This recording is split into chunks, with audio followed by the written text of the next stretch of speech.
आप ये बात तो जानते ही होंगे कि समुद्र का पानी खारा या नमकीन होता है, लेकिन क्या आपने कभी सोचा है कि आखिर ऐसी क्या वजह है जो हर समुद्र का पानी खारा होता है?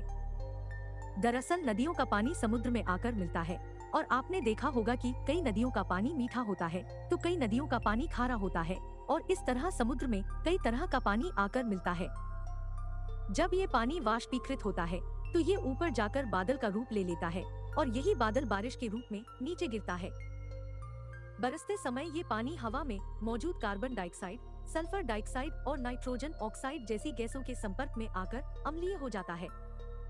जब ये पानी जमीन, चट्टानों और पहाड़ों पर गिरता है तो बारिश के पानी में मौजूद लवण इनमें घुल जाते हैं। जब इन सतहों से नदी का संपर्क होता है तो ये लवण नदियों में घुल जाते हैं और ये नदियां समुद्र में जाकर मिलती है। नदियों में ये लवणीय पानी बहुत कम मात्रा में होता है, इसलिए नदियों का पानी खारा नहीं लगता। लेकिन जब कई नदियां समुद्र में जाकर मिलती हैं, तो इनका लवण समुद्र में चला जाता है। लाखों सालों से नदियों द्वारा लाया गया ये लवण समुद्र में इकट्ठा होते आ रहा है। धीरे धीरे पानी खारा हो जाता है।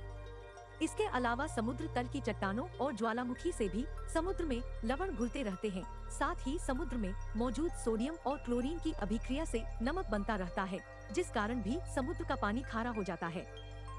लेकिन अब आपके मन में ये सवाल आ रहा होगा कि इस तरह तो समुद्र का पानी निरंतर और ज्यादा खारा होता जा रहा होगा, तो ऐसा नहीं होता। दरअसल समुद्र में मौजूद लवण का इस्तेमाल शल्कधारी समुद्री जीव जंतु अपनी खोल बनाने में काम में लेते हैं।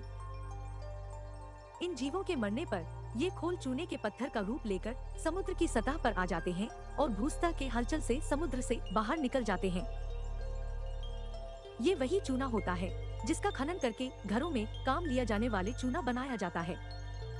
यही प्रक्रिया चलते रहने से करोड़ों सालों से समुद्र के पानी का खारापन वैसा ही बना हुआ है। समुद्र के जल में औसतन 3.5% लवणांश पाया जाता है, यानी प्रति 100 ग्राम जल में करीब 3.5 ग्राम लवण मौजूद होता है। मृत सागर में खारापन सामान्य समुद्रों की तुलना में 10 गुना अधिक है। उच्च लवणीयता के कारण मृत सागर में जीव जंतु कम ही होते हैं। समुद्र में पाया जाने वाला ये लवण ही नमक रूपी लवण होता है।